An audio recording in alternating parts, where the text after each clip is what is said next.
జనసేన నేత పవన్ కళ్యాణ్ మాట్లాడుతున్నారు. ఇప్పుడు ఎలా చూద్దాం. హక్కుల మీద కొడితే మటుకు వచ్చే కోపం నాకు, ప్రతి మధ్యతరగతి మనిషికి ఉండే కోపం. ఆ కోపమే నన్ను ఇక్కడ దాకా తీసుకొచ్చింది. చాలా దీర్ఘ క్రోధి అంటాను చూసా, అది మంచిగానే నేను చెప్తున్నాను. అంటే ఒక కోపాన్ని దాచుకుంటే, జలసాలో ఒక డైలాగ్ ఉంది, ఒక్కడికి వస్తే కోపం, అది సమూహానికి వస్తే విప్లవం అవుతాయి.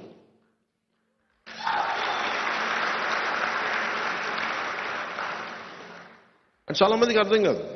ఈ రోజున మనం మాట్లాడుతూ ఉంటే ఎందుకు మీతోనే మాట్లాడాలి, ఎందుకు ప్రత్యేకించి సోషల్ మీడియాలో ప్రభావితం చేసే శక్తియుక్తులున్న మీరు శతజ్ఞి అనగానే అందరూ ఏమనుకుంటారంటే కూర్చోబెట్టి 10 మంది నా ఎంప్లాయీస్ అనుకుంటున్నారు. శతజ్ఞి అంటే జన సైనికులు, ప్రతి ఒక్కడు, ప్రతి వీర మహిళ, అన్యాయం కోసం తిరగబడ్డ ప్రతి ఒక్కడు శతజ్ఞిలా పేలుతాడు. వైసీపీ వాళ్ళు వచ్చి 5 మంది ఉంటున్న 10 మంది ఉంటున్న అపార్ట్మెంట్లో దాడి చేస్తే నువ్వు ప్రతి ఊరు ప్రతి వాడవాడ నువ్వు వెళ్ళాలి. శతజ్ఞి అనేది ఒక అపార్ట్మెంట్లో ఉండే శతజ్ఞి కాదు. అది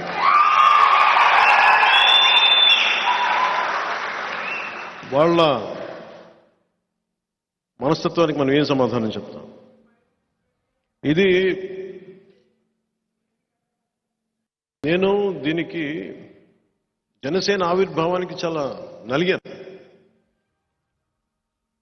పార్టీ పెట్టాలా లేదా అంటే దానికి ముందు మీకు అంటే నేను పంచుకోవాల్సింది, కామన్ మెన్ ప్రొటెక్షన్ ఫోర్స్ అని ఒక సంస్థ పెట్టాను. That is origin point of Janasena. Janasena ఆవిర్భావానికి మూలం కామన్ మెన్ ప్రొటెక్షన్ ఫోర్స్. అది ఏ పరిస్థితుల్లో పెట్టాల్సి వచ్చింది అంటే,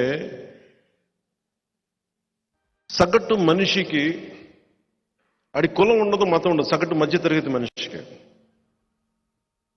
వాడు కట్టుబాట్లను పాటిస్తాడు, చట్టాలకి అతీతంగా వెళ్ళడు, చట్టాలకి లోబడే బతుకుతాడు, భయపడతాడు పోలీసులు అంటే, లా అంటే భయపడతాడు, చట్టాలంటే భయపడతాడు. కానీ అలాగే పెరిగాను నేను కూడా. ఒకసారి నా కష్టాలు ఎలా ఉన్నాయంటే, నేను తెచ్చిపెట్టుకున్న కష్టాలు కాదు అవి, నా కష్టాలు లేవు. నిజంగా చెప్పాలంటే నేను అరుగు తెచ్చుకున్న కష్టాలు నాయన్ని.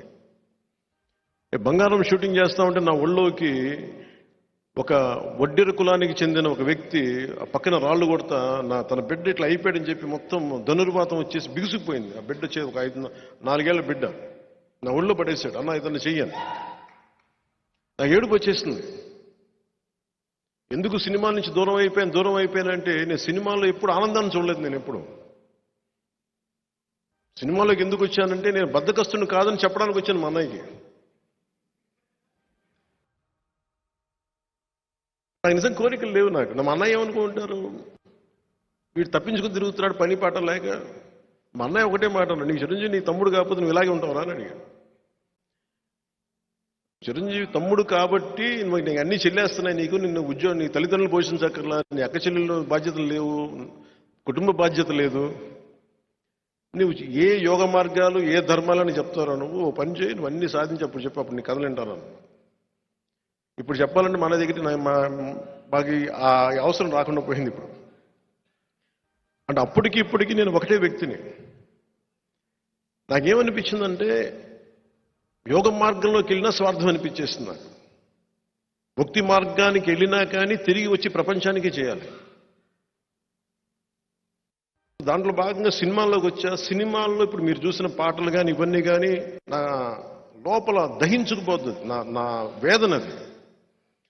పుస్తకాల్లో, చరిత్ర పుస్తకాల్లో మనకి నీతులు అన్ని చెప్తారు, ఒక్కొక్క నాయకుడు ఎంత గొప్పడో చెప్తాడు, చట్టాలు ఎంత గొప్ప చెప్తాడు. ఒకటి పాటించేవాళ్ళు నాకు కనిపించరు. ఒకసారి ప్రతిదానికి నేను ఒక చిన్నపాటి పెన్షన్ కావాలన్నా నేను చెప్పి లంచం ఇవ్వాలి.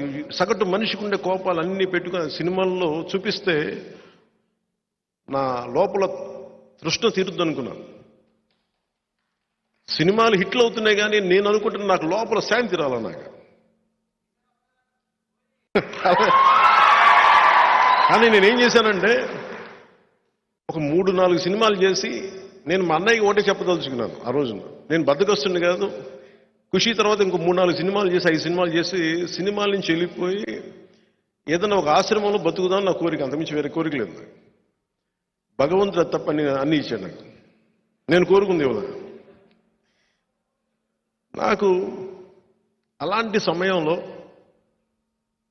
2006లో అంటే నేను కంసుడు అష్టమ గర్భంలో కృష్ణుడు పుడతాడు, వాడి వల్ల నీకు ప్రాణగండం ఉంటుంది అని చెప్పి పుట్టిన ప్రతి బిడ్డను చంపేస్తారు, ప్రీఎంప్టివ్ స్ట్రైక్ చేస్తాడు. అట్లాగా ఒక కుటుంబంలోంచి ఒక వ్యక్తి రాజకీయాల్లోకి వస్తే మాకు ఇబ్బందులు ఉంటాయి, మాకు పుట్టగతులు ఉన్నవేమో అన్న ఒక భయంతో 2006లో నాకే తెలియజేశాను, ఒకవేళ మీ అన్నయ్య గారు పాలిటిక్స్కి వస్తే మీ కుటుంబాన్ని ఇలా దాడులు చేస్తారు, మీ ఇంట్లో బిడ్డల్ని ఇలా ఇబ్బంది పెడతారు. నాకు తీసుకొచ్చారు. నేను అన్నాను, ఆయన పాలిటిక్స్ రాలేదు కదా, వచ్చిన రోజున చూసుకోండి అన్న, నిన్ను కూడా ఇబ్బంది పెడతారంటే నా బతుకు బజార్ అయింది, పర్లేదు, మీరు ఏదైనా చేసుకుని చేసుకోండి. ఎందుకంటే సినిమాల్లోకి మన గాజువాక సభలో కూడా చెప్పాను, ఎప్పుడైతే జగదాంబ బస్ స్టాండ్లో మా డ్యాన్స్ చేయించారో ఆ రోజు నేను చచ్చిపోయాను. ఆ రోజు నాలో ఉన్న ఆ సిగ్గు మొత్తం చచ్చిపోయింది ఆ రోజు. ఇప్పుడు అందుకే నన్ను ఎవరు తిడతారో నాకేముండదు, ఆ రోజు చచ్చిపోయింది. వీళ్ళు తిడితే నాకెంత. సో నాకు అంటే నిజంగా 2006లో అలా చెప్పి వాళ్ళందరూ కూడా ఇప్పుడు పదవుల్లో ఉన్నారు. వాళ్ళందరూ ఆ మెసేజ్ తీసుకొచ్చిన నిజంగా చేస్తారా అనుకున్నా. ఆ రోజు నుంచి 2008 సమయంలో సంఘటనలు జరిగిపోయినాయి. నేను అందరికీ మొత్తుకుంటూ వచ్చాను, ఎదర్ పాలిటిక్స్ చేద్దాం లేదా వద్దు. బట్ కానీ మనుషులు ఇంత క్రూరంగా ఉంటారా? అధికారంలో ఉన్నవాళ్ళు, ఆ రోజు అధికారంలో ఉన్నవాళ్ళు చేసిన దెబ్బ గాయపరిచేస్తుంది.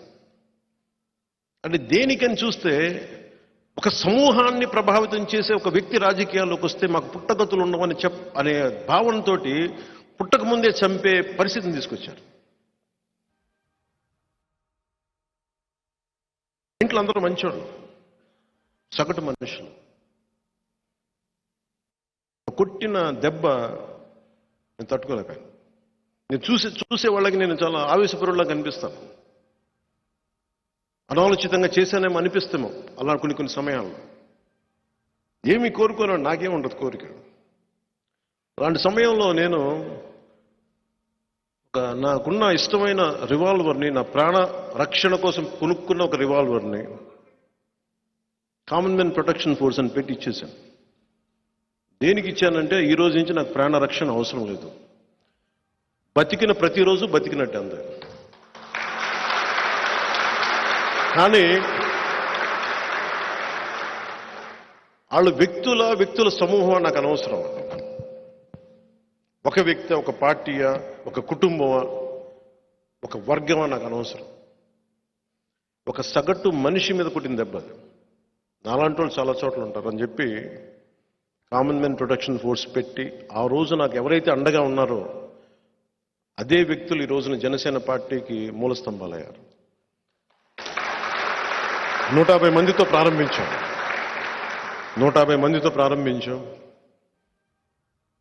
ఈ రోజున 6.5 లక్షల మంది క్రియాశీల కార్యకర్తలతోటి, వందలాది మంది నాయకులతోటి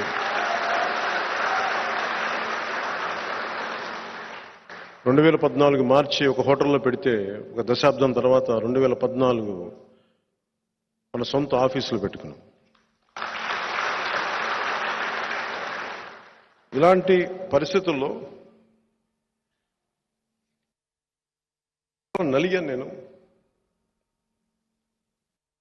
ఒక ఆశయం కోసం వచ్చిన వాడిని ఓడిపోతే నాకు ఎలా అనిపించిందంటే శూన్యం అనిపించింది. నేనేం ఆశించలా.